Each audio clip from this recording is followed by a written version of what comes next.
Bienvenidas a las proveedoras y los padres de familia que estarán viendo este video. Mi nombre es Eugenia Brady y trabajo como defensora para personas con discapacidades en la Asociación para la Vida Comunitaria o el ACL, que es la sucursal del ARC de los Estados Unidos en Boulder, y también servimos al condado de Broomfield. Hoy vamos a estar abriendo un poquito una ventana para que tengamos idea de las familias que tienen un niño o una niña con discapacidad y qué es lo que enfrentamos. En mi caso, tengo 3 hijos, dos hijas y un hijo, y mi hijo Benjamin fue diagnosticado con autismo cuando él tenía 2 años. Entonces, y trabajo con familias, también familias latinas es la parte principal de mi trabajo, que tienen hijos con discapacidades, de todas las edades, de todo tipo de discapacidades. Entonces, vamos a abrir una ventana un poquito para ver.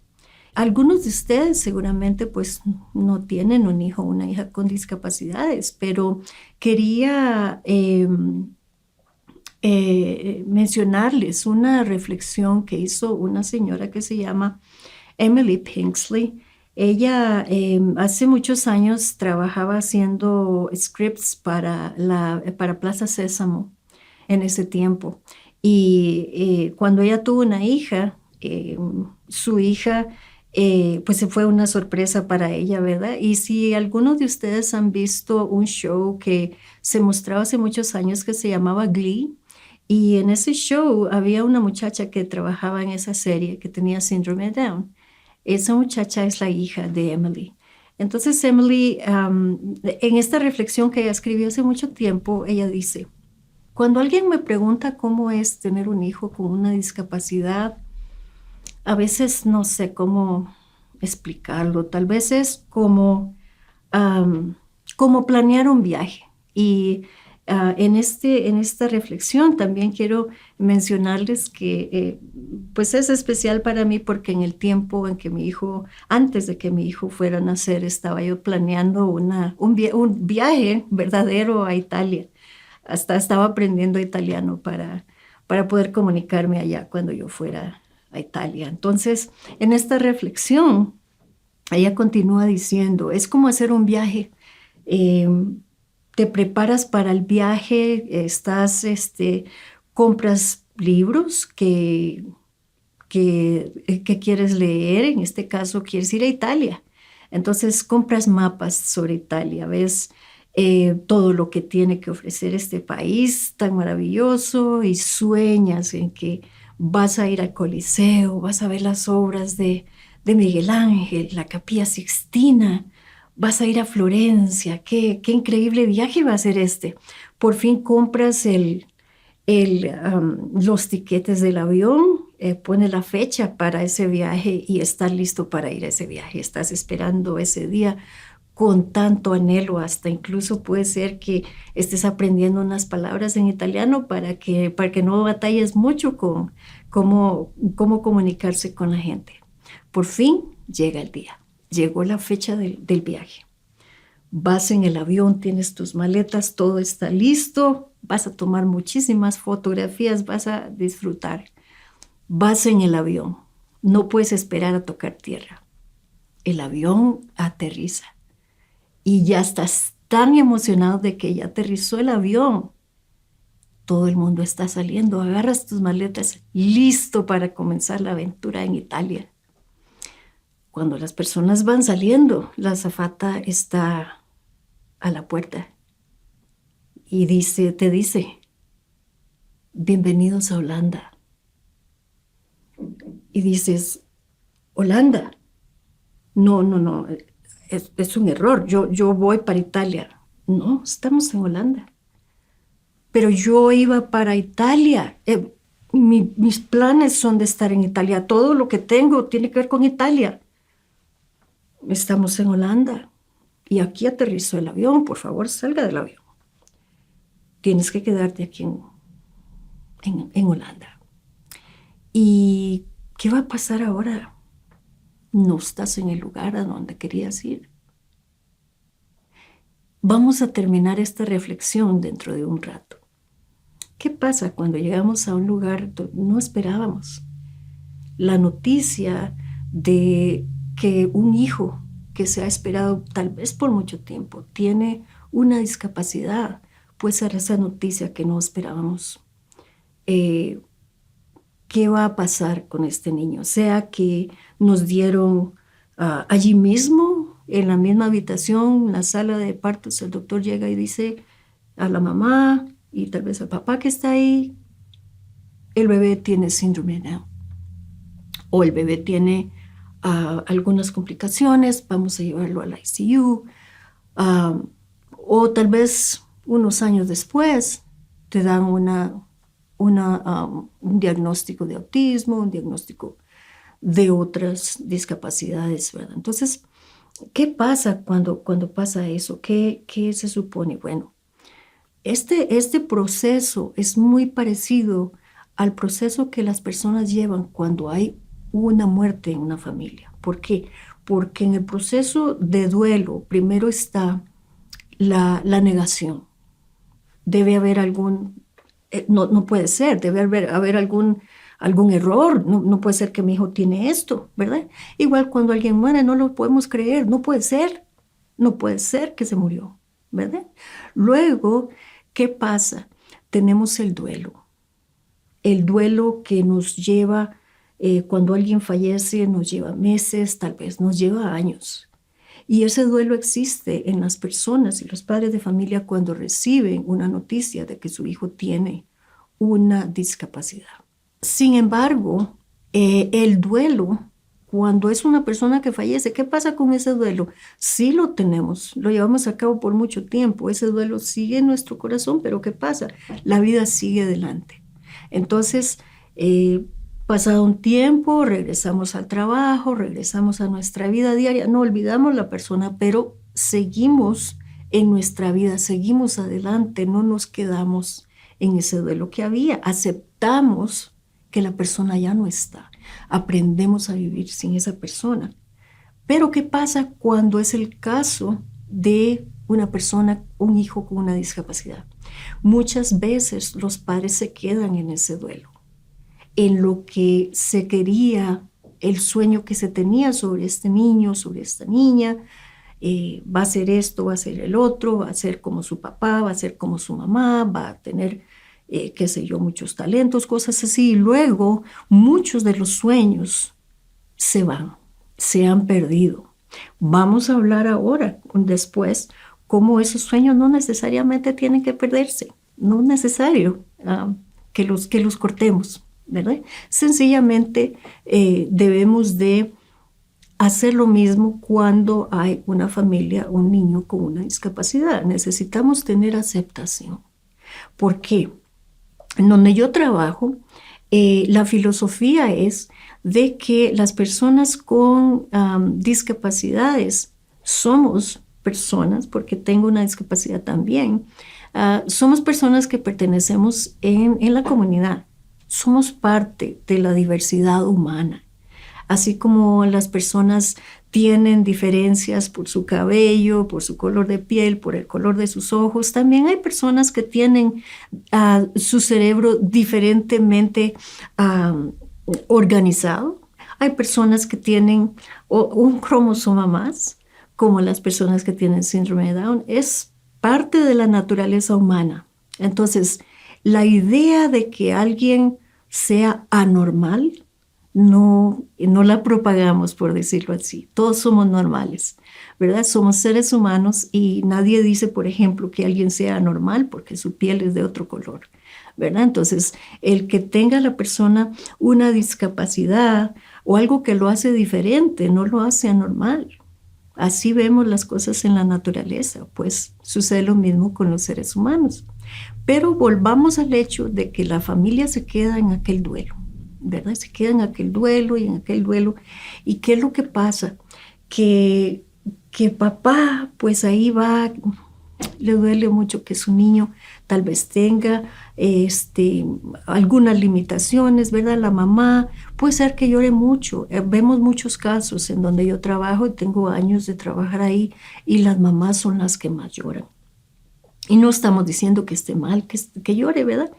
Pero, ¿qué va a pasar cuando el niño va creciendo y la mamá sigue llorando y tiene ese duelo y eso? El niño va a saber que él es la causa de ese duelo, ¿verdad?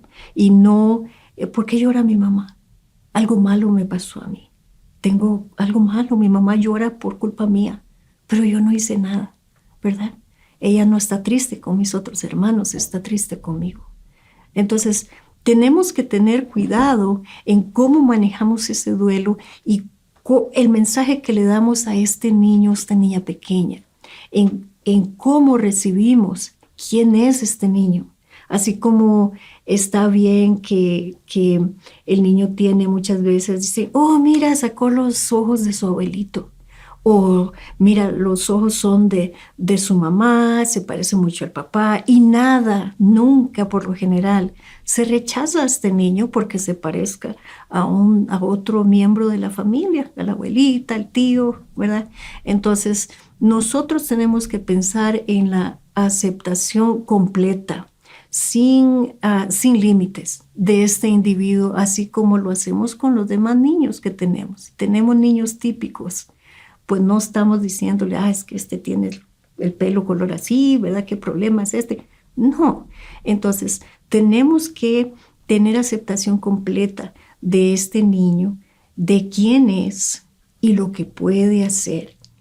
Entonces, estamos hablando de que la aceptación es la primera puerta que los padres de familia pueden abrir y deben abrir a este niño. Porque imagínense que si no son los padres de familia los que abren esta puerta para este niño o esta niña, ¿quién la va a abrir? ¿Las personas de afuera? Ellos no lo conocen. Los padres son los primeros expertos en conocer a su hijo o su hija. Entonces, si ellos abren esta puerta, el niño va a ser un niño más feliz, va a ser un niño con confianza en sí mismo, va a ser un niño con autoestima. Mi mamá me quiere tanto como a mis hermanos, yo puedo hacer lo mismo que ellos, ¿verdad? Entonces, dar a este niño en lo que se pueda con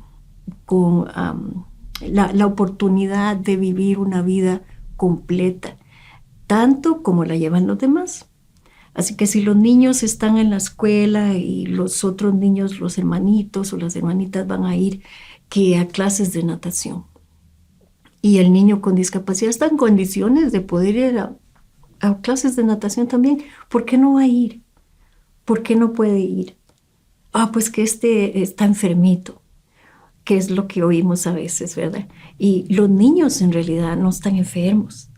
Puede ser que tengan una condición y el que uno tenga una condición no lo hace estar enfermo, ¿verdad? Yo tengo una condición porque estoy en una silla de ruedas, pero no estoy enferma, gracias a Dios, mi salud es buena. Así pasa con los niños, ¿verdad? Ellos tienen una condición, pero su salud es buena muchas veces, la mayoría de las veces, sin contar niños que tienen problemas médicos, pero si el niño tiene la posibilidad de tener una vida normal, como sus hermanos, yendo a una clase de pintura, yendo a unas clases de natación, poniéndolo al niño tal vez en un equipo a que aprenda fútbol, está bien. Eso va a darle al niño el mensaje de que él es igual a los demás, porque lo es. Es un niño con las mismas oportunidades y es un niño. Como dicen, es la palabra final, es un niño. Entonces, nosotros los padres a veces somos los que tenemos esa idea de, no, este no, porque tiene tal o esa tal, este no lo vamos a poner. Y recordamos precisamente que muchas de ese prejuicio está en nuestra cultura. Allá en nuestros países hemos vivido, al menos gente como yo, hemos vivido experiencias de ver qué ha pasado con personas con discapacidades en nuestro pueblo. En mi caso, yo recuerdo jugando con unos vecinos, una familia muy grande. Había muchos niños en esa casa y pues jugábamos con ellos, jugábamos en la calle y un día jugando vi una carita por la ventana. Y yo dije, wow, ¿quién es? No conozco esa niña. Y cuando ella vio que yo la miré, cerró la ventana, la cortina, ¿verdad? Y yo seguí jugando, pero me quedé con esa idea. Y más tarde pregunté a mi mamá, mamá, vi una niña en la casa aquella, vi una niña por la ventana y yo no sabía que había una niña ahí porque yo pensé que todos estos eran los hermanos, no sabía que había alguien más. Y me dijo, sí, sí, ellos tienen una niña que tiene una discapacidad, entonces no, ella no sale a jugar, no la dejan jugar a la calle. Y pues yo estaba pequeña, yo dije, pero ¿por qué? ¿Por qué no podemos jugar todos juntos? Y luego, al pasar del tiempo, con los años, llegué a conocerla, me di cuenta que ella no tenía ningún problema físico. Pudo haber estado jugando con nosotros todo ese tiempo. Su limitación era cognitiva. Entonces ella tenía una discapacidad intelectual. Eso era todo. Entonces, pero por eso ella no tuvo la experiencia de jugar con nosotros en la calle cuando jugamos juntos. No tuve la experiencia de ir a la escuela tampoco, tristemente. Ella estuvo en su casa todo el tiempo. Aprendió muy bien a hacer las cosas de la casa, a cocinar, limpiar, barrer, cuidar los niños de sus hermanos, a atender la familia. Ella logró hacer todas estas cosas, pero nunca fue a la escuela porque, pues desgraciadamente los padres pensaron que ya no tenía una capacidad para aprender. Sin embargo, aprendió todo lo demás de manera excelente. Aprendió recetas, aprendió a cocinar, aprendió. Entonces, ¿dónde está la limitación de esta niña? Estaba en los padres. Ellos la limitaron. No fue ella la que se puso un límite. Oh, yo no puedo hacer esto, yo no puedo. No. Entonces, no queremos hacer eso. No queremos limitar a los niños, decirle, tú no puedes hacer esto porque tú tienes esto o el otro.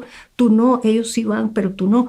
No podemos, no podemos. Tenemos que tener una mente abierta. Y aquí en los Estados Unidos tenemos excelentes ejemplos de personas con discapacidades que han salido adelante, que hoy son profesionales en muchos campos, que pueden ser deportistas, que pueden ser actores, que han sido maestros, que han sido profesores universitarios, son ejemplos que el ejemplo habla mejor que las palabras, la vida de estas personas. ¿Por qué? Porque primero ellos salieron adelante. Pero ¿quiénes estaban detrás de ellos? Los padres de familia, porque no dejaron que estas limitaciones dejaran a sus hijos en un lugar donde dicen, tú no puedes hacerlo. Entonces, queremos nosotros tener esa mentalidad de decir, vas a seguir adelante con lo que quieras. Y una cosa muy importante es también el que nosotros como cultura no solamente tratamos de esconder una discapacidad y tratamos de negarlo muchas veces. Es como muchas veces como que se siente vergüenza de decir, mi hijo, mi hija tiene esto, tiene este problema, tiene esta discapacidad. ¿Por qué? El niño no siente vergüenza de quién es él. No tiene por qué. Pero muchas veces son los padres de familia, ¿verdad? Y para eso un ejemplo, vamos a darles un ejemplo. En mis años trabajando también con los distritos escolares con los que trabajamos, vemos muchos padres de familia que se niegan a, por ejemplo, cuando la maestra los llama y les dice, mire, quiere firmar aquí un permiso para que su niño le hagamos una evaluación. Y el niño, yo lo veo que está batallando un poquito con esto, el otro dice la maestra, pero queremos hacer una evaluación. No, yo no firmo nada. Él no tiene nada, el niño no tiene nada, la niña no tiene nada, aquí en la casa todo está bien, no voy a firmar porque me quieren poner al niño en educación especial y el niño no tiene nada. Bueno, la maestra está observando cosas que solo se observan en la escuela. En la casa no se observan porque no es el mismo ambiente. En la casa no lo sientan haga números, haga letras o haga matemáticas. La casa no es el lugar donde generalmente se hacen esas cosas, es en la escuela. El ambiente social que hay en la escuela tampoco se duplica en la casa muchas veces. Son otros niños, habilidades sociales que no se replican en la casa. Entonces la maestra está viendo algo que los padres no ven en la casa porque están acostumbrados a ver a su niño. Entonces muchas veces los padres se niegan a firmar el permiso para que se hagan esas evaluaciones. ¿Para qué? Para ayudar al niño. Eso es todo. Apoyar al niño en su educación y en el acceso que se tiene al currículum de la escuela. Y les voy a contar una historia de un niño que había en una de las escuelas donde yo trabajaba. El niño fue diagnosticado después, obviamente, en el hospital de niños con autismo leve, niño muy inteligente. Pero sí tenía el niño ciertas características y ciertas cosas que la maestra estaba observando y ella quería hacer una evaluación. Y el papá y la mamá no querían firmar, ¿verdad? La mamá estaba un poquito más anuente, pero el papá no había manera, ¿verdad? El papá se oponía tremendamente. Él decía, no, mi niño no tiene nada. Yo lo veo bien, ¿verdad? Pero no se trata como lo vean. El niño estaba batallando en realidad en la escuela. Entonces, ya las maestras habían hablado con él y todo. Y el niño, el señor, la familia eran latinos. Entonces me dijeron que si yo hablaba con el papá para ver si lograba convencerlo de que por favor firmara los papeles para la evaluación. Y pues ahí estuvimos conversando, hablamos largo rato, ¿verdad? Y al final yo diciéndole que, ¿verdad? Para que usted firmara, no sé qué, no, yo le entiendo muy bien, pero no voy a firmar. Ok, no voy a firmar. Estamos en un salón de clase, íbamos saliendo, ¿verdad? En ese tiempo yo podía caminar, entonces vamos saliendo los dos y había un estante cerca de la puerta, un estante de libros, y le dije yo, porque el señor era muy alto y pues yo soy chica, yo soy de estatura, y el señor era muy alto, y le dije yo, ¿me puede hacer un favor? Y me dijo, sí, ¿cómo no? ¿Me puede alcanzar ese libro que está ahí? Pues señor, sin ningún problema, estiró la mano, me dio el libro. Gracias. Y le dije yo al señor, ¿usted cree que yo no puedo alcanzar ese libro? Se quedó viéndome. ¿Qué es esa pregunta? Seguramente dijo él, ¿verdad? Yo le dije, yo puedo alcanzar ese libro como lo hizo usted, pero necesito un banquito. Ahí está el banquito. Yo traigo ese banquito y yo me paro en ese banquito y yo alcanzo el libro igual que usted.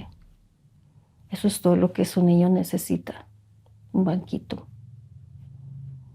Y el señor me quedó viendo y me dijo, ya le entendí. y firmó por fin para que hicieran las evaluaciones, para que el niño tuviera el apoyo que necesitaba tanto en la escuela.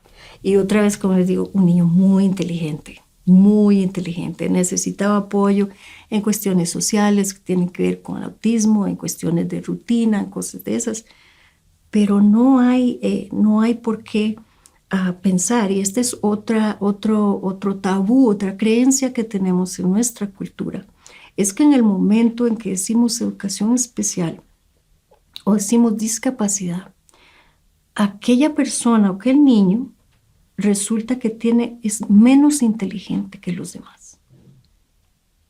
Hemos hecho esa relación, no sé por qué, pero las personas siempre piensan discapacidad igual menos inteligencia, menos habilidad cognitiva. Y no es así en todos los casos. Las personas que tienen una discapacidad intelectual son las que tienen una limitación cognitiva. Las demás personas no. Los niños que son sordos o ciegos, o personas que tienen síndrome de Down, a veces tienen una limitación intelectual, otras veces no. Hay personas que he visto que no tienen esa limitación cognitiva. Entonces, no significa que una persona que tenga una discapacidad automáticamente es menos inteligente, su inteligencia es menor que las demás personas típicas. Eso es una idea equivocada. Entonces pensemos en esto, porque una limitación no significa que la persona o el niño tenga menos inteligencia que los demás. De hecho, después vamos a hablar sobre el autismo y vamos a ver cómo gran porcentaje de los individuos que tienen autismo tienen un coeficiente intelectual más alto que nosotros que somos típicos. Entonces, ¿qué pasa entre los padres de familia y el personal de la escuela? Necesitamos tener una comunicación que es constante y una comunicación abierta. ¿Por qué? Porque hay cosas que funcionan en la casa y tal vez la mamá dice, qué raro, pues mi niño no se porta así en la casa. Pues la mamá sabe qué hacer, ¿verdad? La maestra no. Entonces, ella no vive con el niño. Entonces, si la mamá le da a la maestra algunos tips, sabe que si el niño hace esto, yo le digo esto y lo otro. Si el niño hace aquí, yo hago tal. Si la mamá comparte con la maestra esos tips, esas sugerencias, no solo va a funcionar mejor el trabajo entre la maestra y el niño, sino que el niño va a recibir consistencia en lo que se espera de él, tanto en la casa como en la escuela. No, él no va a hacer la diferencia. Yo en la casa puedo hacer esto, pero aquí no. Y aquí sí lo puedo hacer, pero allá no. No. Si es algo que no se debe hacer, el niño va a tener esa idea. No se hace ni en la casa ni se hace aquí. Y no se hace en el supermercado, no se hace en la tienda, no se hace en la alberca. Entonces tenemos consistencia en la habilidad que el niño va desarrollando porque es un niño. Su habilidad de comprender su entorno, de lo que se espera de él que él haga. Muchas veces cuando los niños son típicos hay cosas que no necesariamente les decimos, son reglas que no son habladas, no se dicen, ¿verdad?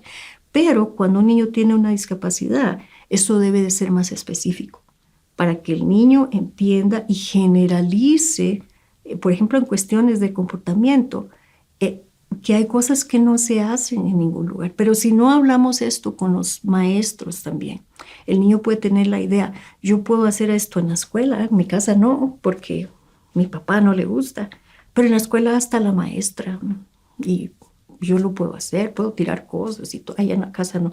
No queremos dar ese mensaje a los niños, queremos trabajar junto con los maestros y ser un equipo. Tenemos que ser un equipo para que este niño, como hay un proverbio africano que dice que toma una aldea entera criar a un niño, y es cierto. Entonces, este equipo tiene que ser un equipo que está apoyando a este niño en todas las áreas, en el área académica, en el área emocional, en el área física.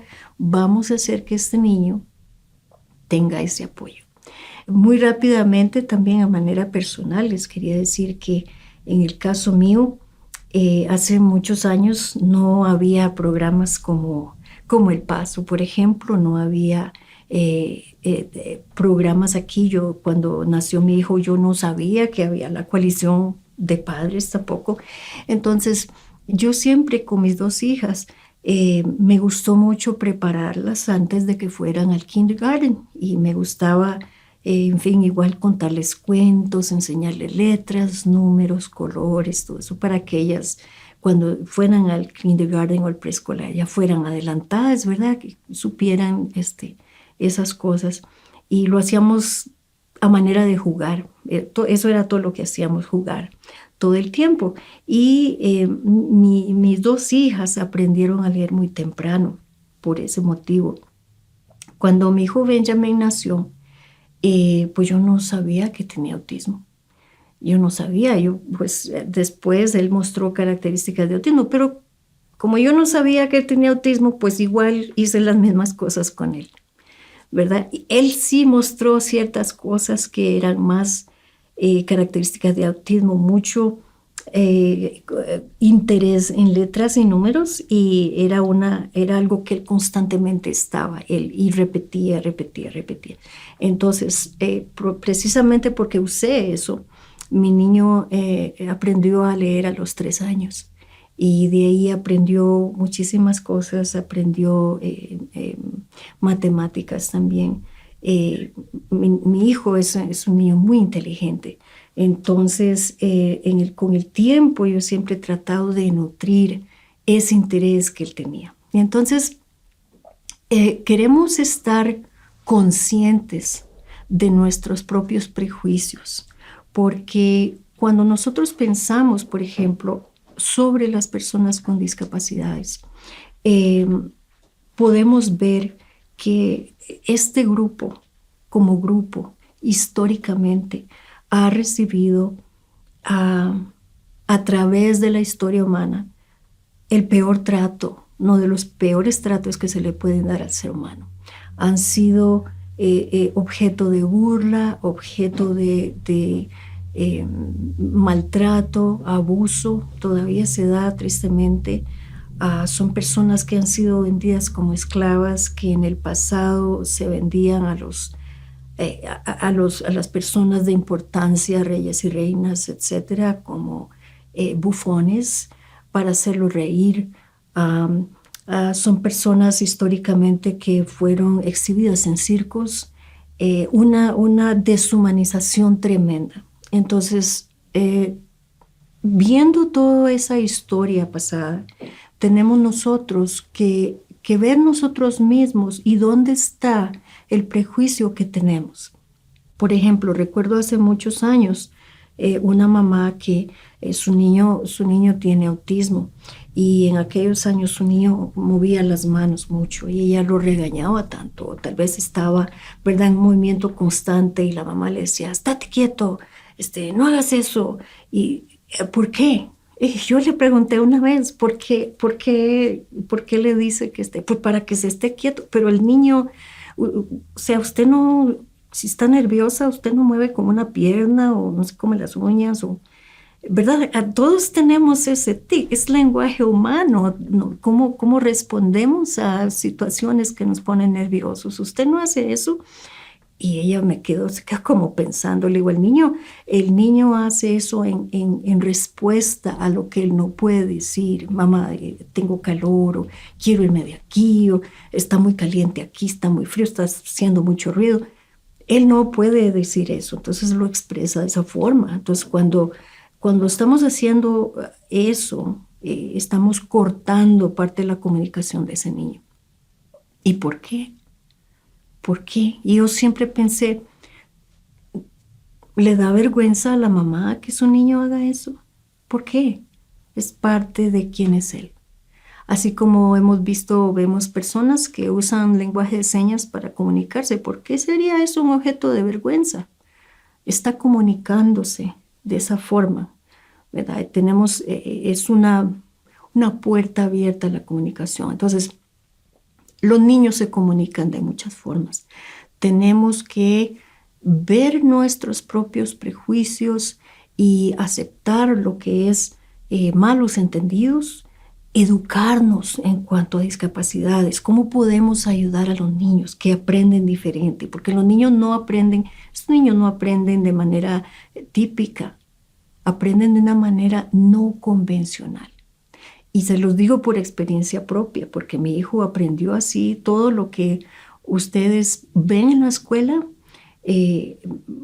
por años apoyé a mi hijo de muchas formas, como siempre jugando con él.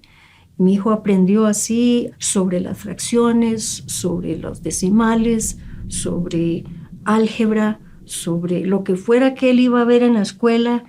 Yo me encargaba de que hubiera un juego que él pudiera entender y ver y jugar eso primero para que cuando él llegara a la clase supiera lo que la maestra estaba hablando. Entonces, las limitaciones de las personas con discapacidades muchas veces se las ponemos nosotros, ¿verdad? Somos nosotros los que decimos, este no puede hacer esto, este no va a entender.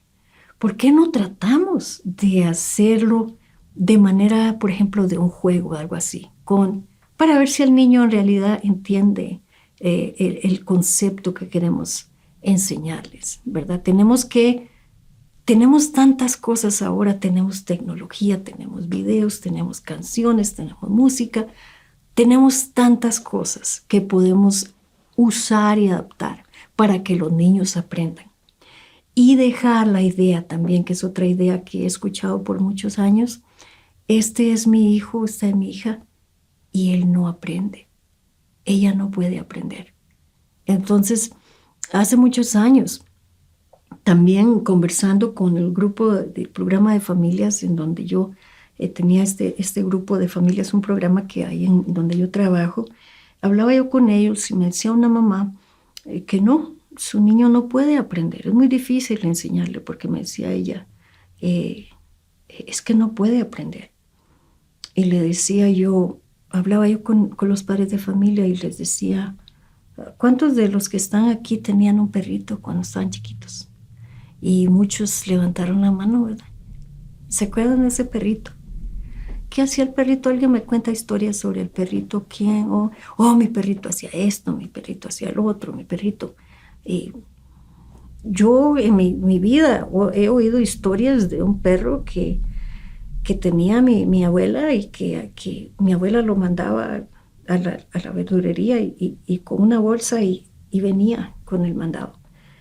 Claro, la bolsa no era muy grande, pero nunca vi el perro, pero era una historia que mi papá contaba, mi abuela. Entonces, hay animales sorprendentes, ¿verdad? Podemos ver videos, podemos ver. Bueno, la gente empezó a contar historias sobre su perrito, y el perrito era aquí, el perrito hacia allá, y este otro perrito era muy bueno haciendo. Entonces, mi pregunta fue, o más bien lo que yo dije, nunca subestimen la capacidad intelectual de un ser humano. Porque si estamos pensando en que este animalito pudo aprender tantas cosas, vemos videos de delfines que pueden tocar números y hacer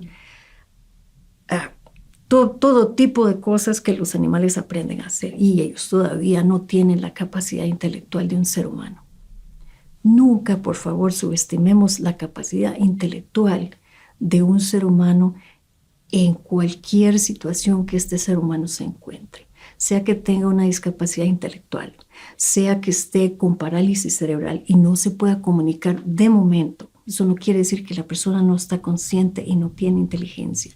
Tal vez no se pueda mover, pero puede pensar, ¿verdad? Tenemos un excelente ejemplo de lo que es una persona paralizada que ni siquiera podía hablar en la persona de Stephen Hawking, un científico renombrado de nuestro siglo. Entonces, por favor, veamos nuestros propios prejuicios y abramos las puertas de la aceptación a los niños, que son niños en realidad, a los jóvenes que tienen discapacidad.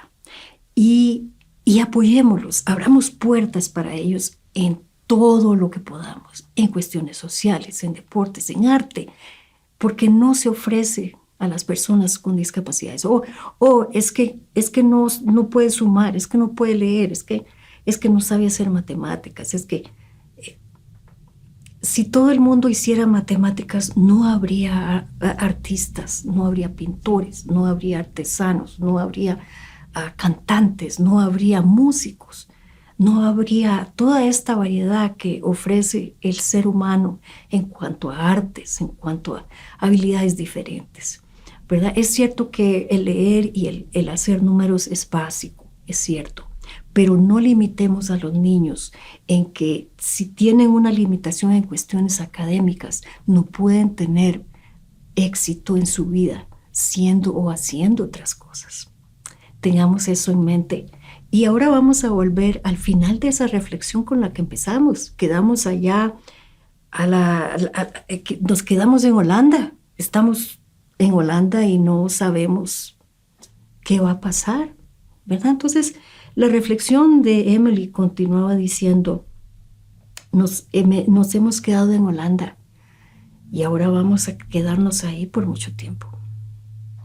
Y por mucho tiempo vas a oír a tus amigos, los vecinos, hablando de sus viajes a Italia. Y qué bonito el país de Italia, qué vacaciones tuvieron, qué tiempo tan increíble. Mira las fotografías, mira, sí. Por mucho tiempo vas a pensar, sí, ahí era donde yo quería ir. porque el sueño que se tenía se ha perdido. Es una pérdida que se siente. Pero si uno se queda en ese duelo y si nos quedamos el resto de la vida en duelo, en lástima, en tristeza porque no fuimos a Italia, esa tristeza no nos va a dejar ver que en Holanda hay molinos de viento, que hay preciosos campos llenos de tulipanes, llenos de colores, que hay las obras de arte de Rembrandt. No va a dejarnos ver el precioso lugar que Holanda es, no es un lugar feo, no es un lugar horrible, no es un lugar peor que Italia, es un lugar diferente. Y si lo vemos así, vamos no solamente a disfrutar de en donde estamos, sino que vamos a celebrar el hecho de que tenemos oportunidad de disfrutar de todas estas cosas, de aceptar a nuestros hijos, de ayudarlos a que sigan adelante, de verlos hacerse hombres y mujeres mañana capaces de hacer muchas cosas, porque les cuento que las personas con discapacidades tenemos muchísima resiliencia, muchísima. Afrontamos limitaciones y vamos más para allá. Y los niños son los mejores ejemplos de eso. Entonces, abramos esas puertas. Hemos echado un vistazo a lo que es las familias, algunos de los limitaciones y sentimientos que se expresan. Muchas gracias por su atención. Ha sido un placer conversar con ustedes en este día. Y sigamos adelante. Les prometo que no se van a arrepentir y van a celebrar con sus hijos los resultados de su esfuerzo de cada día. Muchas gracias.